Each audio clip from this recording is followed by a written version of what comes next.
Often the practice of release liberation summarized as letting go. We look in the third noble truth. It's the analayo, no strings, no attachment. And mutti, freedom, chago, giving up, giving. And it's there's quite a few adjectives used to sum up what that requires.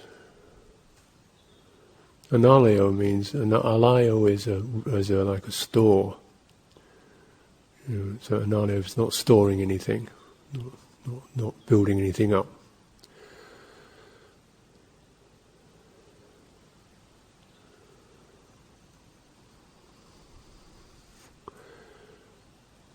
And Ajahn Chah used the phrase "ploi wang," and in the Thai language, a particular way of working. It's often they just stick words together. There's no real grammar or very little grammar.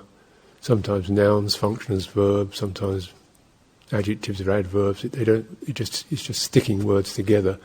So often the meanings come through in the context or the voice tone, or it's not exactly expressed by the words. Ploi wang is a very simple expression.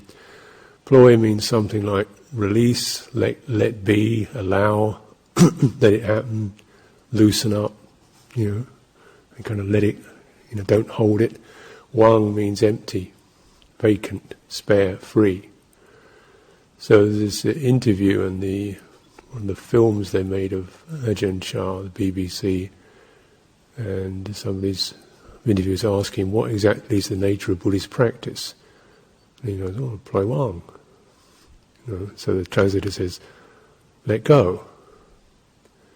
And then the interviewer says, well, how do you do letting go? And so the translator tells that to Ajahn Chah, and Ajahn Chah looks and goes, wang. Says, let it go. You can see from the words. Wang. Now Wang actually is useful because he's sort of saying,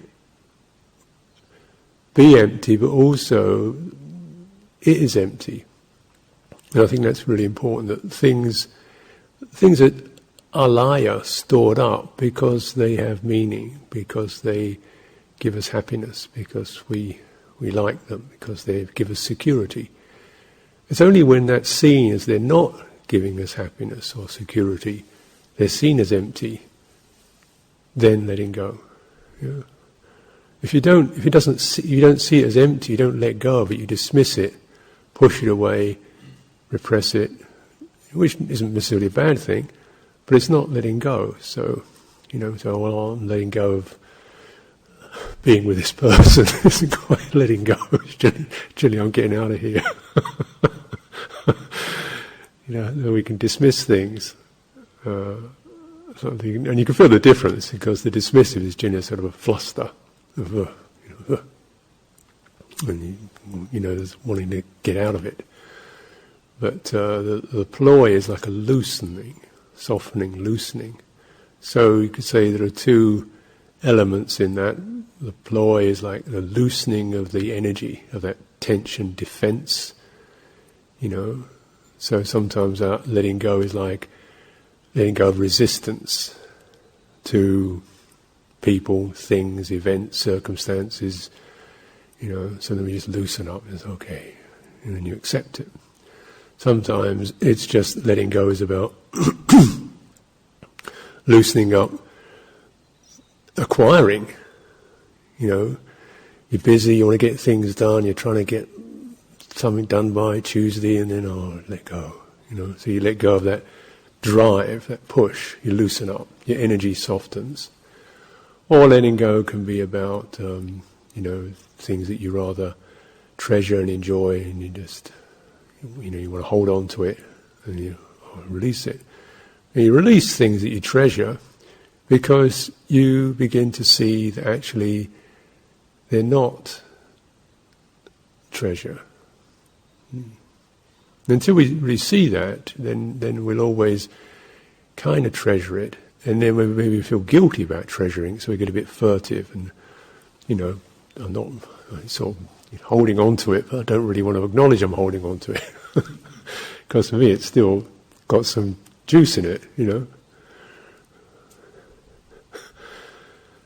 So often the practice has a certain humility and embarrassing honesty to recognize that some things that I should have let go of by now, I haven't let go of, because I still see them as fun, enjoyable. I want to have them, either occupations or possessions or something like that. So, then in this sense we just have to keep reviewing that. What is it in this thing that is so wonderful? Generally with sense contact, the thing that's so wonderful about it is you get this kind of burst of happiness, bright energy. Energy rushes through. So that's just, so you can't say it's is it empty? The energy isn't empty, but where does it go to? So we need that, and we need to kind of widen our awareness in order to not just see the immediate flash of excitement or energy that comes with that, but widen it, see the whole process. Yeah, boom, and then sort of a long fading out with perhaps some dregs in it. You're not feeling so good. And so you widen your awareness to include the whole process. So when you see things in their process nature, you basically see the change, the fact that you can't have control, so that's anatta, beginning the sense of not self. You can't have it, you can't control it, it's not yours, and it's changeable. So that widening over the whole process of something, that starts to tip the balance.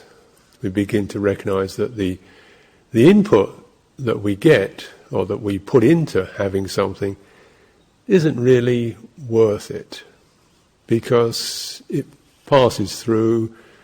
You're left more or less where you were before, perhaps slightly lifted up or slightly dizzy or whatever, and then what was all that about?